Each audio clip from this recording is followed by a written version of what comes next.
Hello everyone, I hope you are all doing well. So for today's video, I will be talking about social interaction.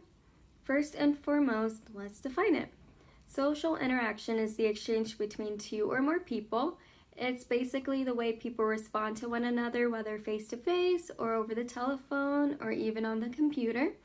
As human beings, we work as part of a society, and at some point in our lives, we will interact with many people. And when we interact with others, we are actually training our brains, and this can help to improve memory formation and recall, which protects the brain from certain neurodegenerative diseases such as Alzheimer's. So what is the importance of social interaction, you might ask? There have been lots of research on this topic that show a strong correlation between social interaction and the health and well-being among older adults, and they have suggested that social isolation may have significant adverse effects among older adults. Loneliness may have physical as well as an emotional impact. So people who are lonely frequently have elevated blood pressure, which can lead to certain conditions such as heart disease. It's also a risk factor for symptoms of depression. Therefore, it is important to maintain social interaction during this time of self-quarantine. So there have been numerous studies that show that social interaction increases your physical health, it boosts your immune system, it increases your positive outlook on life, it improves your mental sharpness, and you get to live longer and happier lives. Now the question is, how do we continue to interact with other people when we're supposed to stay home? For one, interacting and spending time with people in your home is a great start.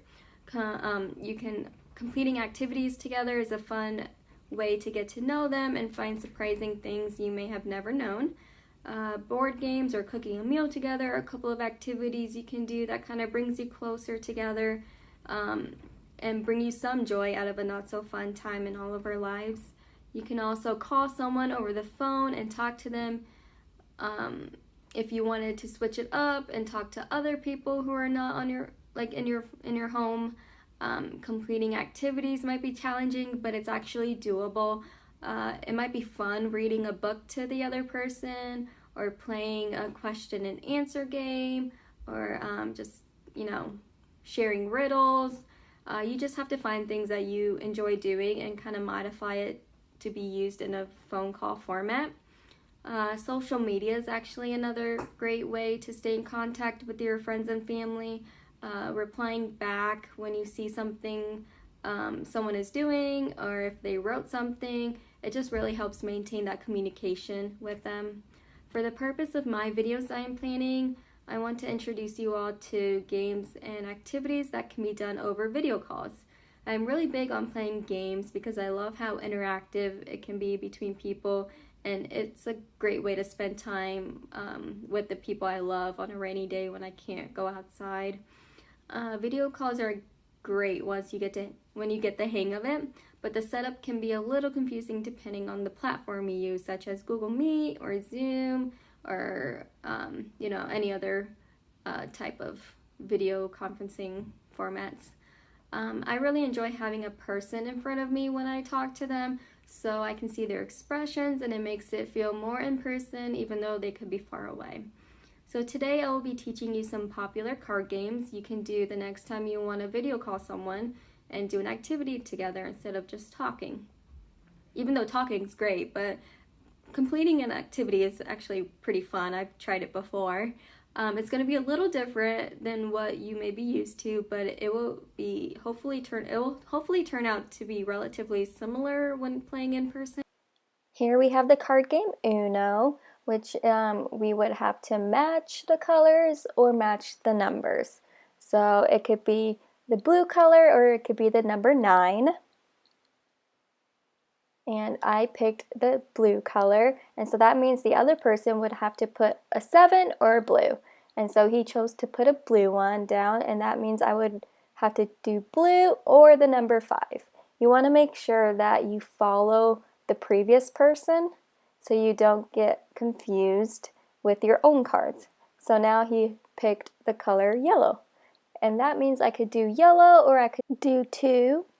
And it looks like I have one of those specialty cards that I want to use. So I'm going to put that down, and I'm pointing to red, so he can either put a red card, and since it's +4, he would have to also pick up 4 cards from his side. And this continues as long as you don't have any cards left. When you have 1 card left, you can say uno, and if someone says uno before you do, then you would have to pick up a card. And you want to be aware of the previous card place because it's really important to know, so you know what card to place yourself, and also you want to know the order it's going in, especially when one of those special cards are placed like reverse or skip a turn. You want to make sure that you are following the rules as best as you can with this new format.